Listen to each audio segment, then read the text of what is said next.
This is Do It Yourself Harley, and just wanted to give you guys an update on my progress. Um, I got the bike fully painted, as you can tell. The tank's painted, all the little parts. Got a nice little finish on it. Like I said, the tank turned out really well. Like I said, a lot of gloss and all that good stuff. Like I said, it turned out real good, even for being outside. But I got it all back together. Got the front end, um, the light, everything all painted up, and got the motor back in. It took me and my girlfriend about 2 hours to get it back in there. Got it all bolted up. Got the forward controls back on. Got the oil tank in, and got a new seat, which I ordered from eBay, which costed me like $50. Wasn't expensive at all. Got a new seat, new Springer seat, and probably later today I will probably make a video on putting the primary cover back on and how to do all that. But I got to do some cleaning on it and all that good stuff. I got it sitting right there. But just wanted to give you guys an idea about a few little things that I did while I was putting this back together. And one of them is putting in just some regular old rubber. And that's to help protect, of course, your paint from these bands sitting on your paint and things like that. You wrap it around there, you put that on. It was a little bit tough to do. Let me clean some of this oil off here. Just a little bit of residual coming out of my damn oil tank here, getting on my damn paint. One of the bad things about putting, the bike back together, I guess you could say, for myself was the accidents that do happen. Like, for instance, as I was putting the bike back together, so I get a good shot, you could see where I hit the paint with the oil pump, and then a little spot there, and a little spot there. And that's actually where I was trying to put this tank in, and it actually dropped out of my hands and banged right there. But that's the only bad part about, trying to put the bike back together yourself, if you're doing anything, of course, by yourself. But it's going to happen. So, like I said, I got some couple little paints left over. So what I'll do is I'll spray it on a paper plate, and then I'll use a little paintbrush and fill in, and then gloss over top of it, and it should be okay. It's not going to be nothing spectacular, of course, but it's like, even if I took it to a paint shop and, brought the frame home and everything like that, it would still, the marks would have still been there, because, of course, me putting it back together, things like that are going to happen. I did try to protect it while I was putting it in there. Like, I had a towel on the bottom section down there, and then I set the motor in there on top of the towel. Well, still, even with the towel, it couldn't prevent it. But it also does help to have 2 or 3 people. And of course, I had 2 people helping me out when I lifted it and put it in there. So, but things are going to happen. It's just the way things go. But like I said, so far it's turning out marvelous. It's got a nice shiny gloss to it. I did notice some small imperfections, but it's not a big deal. Those little dingies, I'm not too worried about. Now, some of you are gonna go, "What's that hole for?" That's where the passenger seat screws in. And if there was a passenger seat on here, I just kept it just in case I decide that I want to put a passenger seat on. And then these 2 holes on the sides right here used to be where the old light used to mount. Well, I kept those just in case I wanted to divert back to the old light, the old style. So, wasn't really sure. It depends on what you can find in the magazines and stuff that you buy now to get these parts. So, but yeah, I got to get the oil filter mounted back down here. Got to get all the oil lines run. I'll probably do that today. I was thinking about ordering new exhaust, but I decided that I was just going to keep the original old crappy exhausts that I have with them, which are, they're still good. They're drag pipes, but they just need to be cleaned up really well. Decided to keep those. Like I said, I want to keep as much original as possible. you know, this bike's 40 something years old, you know, and the original person who did it back in the day, you know, I'm trying not to divert too much away from his original design, you know, of how he did it 40 something years ago. So some of it's going to be new, some of it's going to be old, some of it's going to be pretty good looking, some of it's going to be shitty looking. But that's not what I was going for. I wasn't going for uber perfection.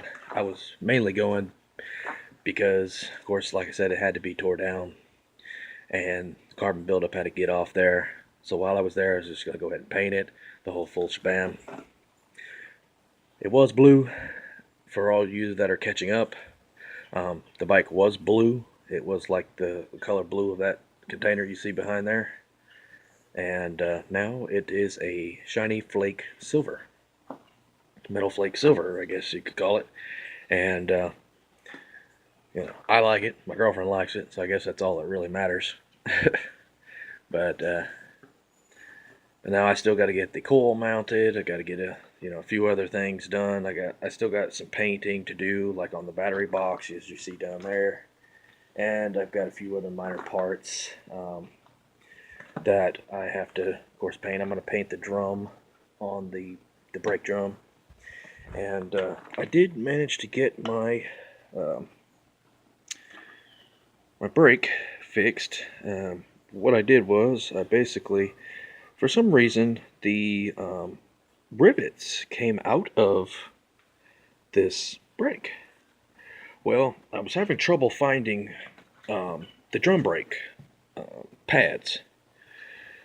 So I just had to improvise a little bit, and I put basically flat screws in there. And then, of course, there's bolts on the back side. But that's pretty much what I had to do. Didn't really have a choice. I just lost something. Lost a spring. Oh well, I'll get it in here in a minute. But, yeah. Hell, I don't know where that thing went to. It's sitting right here, I guess. But yeah, so I pretty much had to improvise because I could not find any that was worth a damn. Damn, where? Oh, there it is. Okay. Oh, look at that. Don't want to lose that. There, won't have no rear brakes. Put that thing. I lost it once or twice already. But I managed to get all, like I said, all the bolts all cleaned up. As you can tell, got all the rust off of them. One good thing to do is if you're gonna put them in like I put them in a little tub like this, filled it halfway full of vinegar, put every bolt I had in there, and then switched them around, let them sit for about 30 minutes, switched them around again, let them sit for about 30 minutes, switched them around again, and then pretty much just dumped the vinegar out, rinsed them off with water, and then immediately put them all on a towel, brought them outside, sprayed them with WD-40. And that'll prevent them from immediately rusting up again. Or you can just go buy all new bolts. It's your choice. But yeah, I got the front end on, all the forward controls, I should say. All the forward controls, got them lined up, matched up, and everything like that. I did notice that my left one was just a little bit bent. Now I don't know if that's from the heat of when he welded it, or how that came about. But it doesn't really bother me. Like I said, I'm trying to keep this as original as possible from the guy 40 years ago that made this bike. So, but with that, I think I'm going to end the video here, guys. Like I said, it's coming along great. I just wanted to give you guys an update of what exactly I had going on. I know it's been a little while since I've made a video. Been working hardcore and trying to get this done before it gets super, super cold. And of course, I'm a day late and $1 short, and it's getting cold outside, as you can tell. It's there's nothing on the trees. Got no breeze. The American flag's not blowing. Yeah, it's just ridiculously freaking cold. But other than that, it's not too bad. But I've got a few more things that I got to do in here. Like I said, I got to put this little mount here, put my little crossbar back on. I got to do, there's just a few other things that I got to take care of, which, like I said, won't be nothing to doing it. The next video, like I said, it'll probably be a little bit later this afternoon, but I'll make a video putting the primary cover back on, getting it good and greased up before you put it back in there and all that good stuff, because it's going to be a little bit before the oil gets in there and all that good stuff. It gets spinning on all those parts and everything like that. So, you know how it goes. But I wanted to assure everybody that this is a homemade paint job. And I think I used somewhere close to, I think it was 20-25 cans of silver paint. And that is 2 coats of paint on everything. And it's, of course, the automotive spray paint. And it's 2 coats of paint on everything. So that means the tank, everything like that. And it took about 25, 26, 27 cans, something around that area, which costed a lot, of course. Yeah, I could have taken it probably to a professional and had them painted the whole bike and been done with it and things like that. But sometimes that's not the same. Doing it yourself, you just get more pride out of doing it. It's more enjoyable for me, at least. And then I did put about 4 coats of gloss on. Now, the gloss is a little bit easier than the paint is, so I probably put close to 20-25 cans of gloss on. And of course it built up a pretty thick coat of paint on the motorcycle itself and the tank and everything like that. But I still got to put, I went and got some turtle wax. I'm still going to wax it and build up a couple layers of wax on there to help prevent like droplets of gas and the regular day-to-day wear that you get from driving down the road, little rocks flipping up and stuff like that, and chipping the paint and all that good stuff. So, but I still got some cleanup to do. I said I was going to end the video, but I got to show y'all a few more things. I got that Mother's polish, and those, of course, were basically a dull-looking color, and they weren't really that spectacular. But now they, with the wheel that I've got from the car clean kit, of course this is the wheel here, I polished that sucker up, and they came out fantastic. So, better than I thought they would.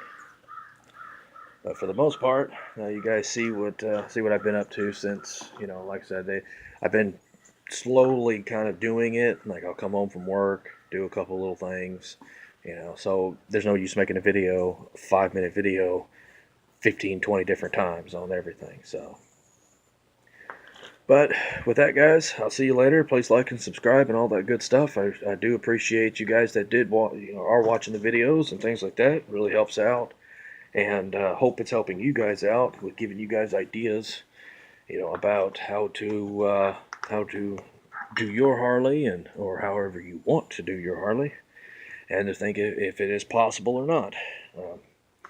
So, with that, guys, I will see you guys later.